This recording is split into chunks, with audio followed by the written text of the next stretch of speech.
2 Timothée, chapitre 2. Toi donc, mon fils, puise ta force dans la grâce qui nous vient de Jésus-Christ.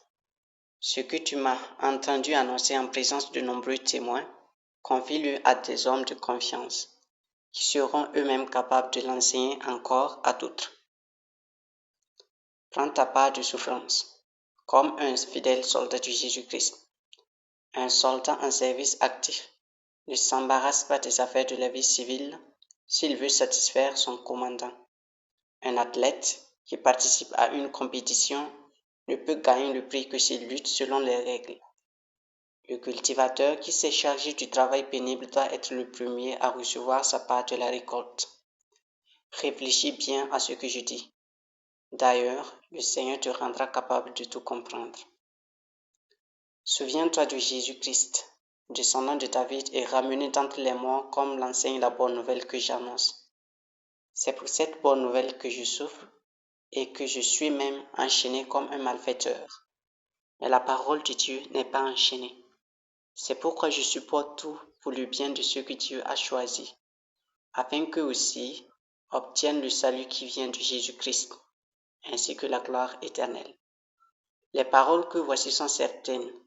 Si nous sommes morts avec lui, nous vivrons aussi avec lui. Si nous restons fermes, nous régnerons aussi avec lui.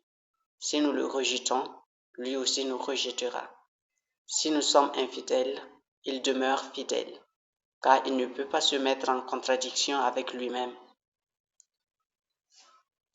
Rappelle cela à tous et demande-leur solennellement devant Dieu de ne pas se quereller à propos de mots.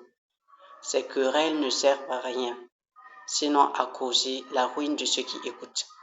Efforce-toi d'être digne d'approbation aux yeux de Dieu, comme un ouvrier qui n'a pas à rougir de son ouvrage, en annonçant correctement le message de la vérité. Évite les bavardages vides et contraires à la foi, car ceux qui s'y livrent s'éloigneront de plus en plus de Dieu. Leur enseignement est comme une plaie infectée qui ronge les chairs. Je pense en particulier à Hyménée et Philette. Ils se sont écartés de la vérité et ils ébranlent la foi de plusieurs en prétendant que notre résurrection a déjà eu lieu. Cependant, les solides fondations posées par Dieu tiennent bon. Les paroles suivantes y sont gravées.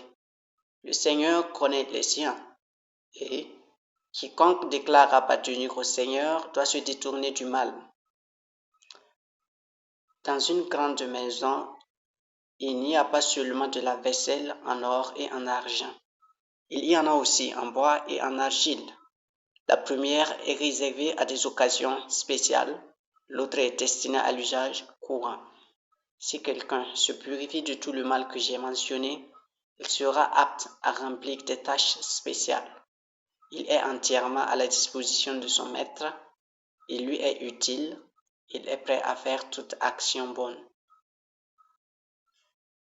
Fuis les passions de la jeunesse, recherche la droiture, la foi, l'amour, la paix, avec ceux qui, d'un cœur pur, font appel au Seigneur.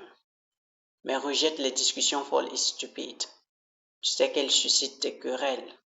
Or, un serviteur du Seigneur ne doit pas se quereller. Il doit être aimable envers tous, capable d'enseigner et de supporter les critiques. Il doit instruire avec douceur ses contradicteurs. Dieu leur donnera peut-être l'occasion de changer de mentalité et de connaître la vérité. Ils retrouveront alors leur bon sens et se dégageront des pièges du diable qui les a attrapés et soumis à sa volonté.